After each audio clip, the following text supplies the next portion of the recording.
In this video, show you how to use this simple spending tracker. This template helps you easily track your expenses. See how much you've spent and how much money you still have left to spend. Let's see how it works.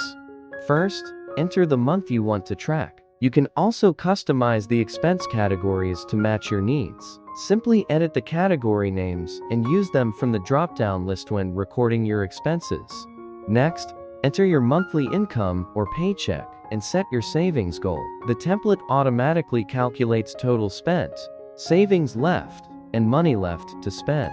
Now, you can start adding your expenses. Enter the date, select a category, add a description, and enter the amount. The total spent and the money left to spend update automatically. As you add expenses, the template automatically updates the total spent, the money left for savings, and the amount left to spend. It also calculates spending by category, the percentage for each one, and updates the chart automatically.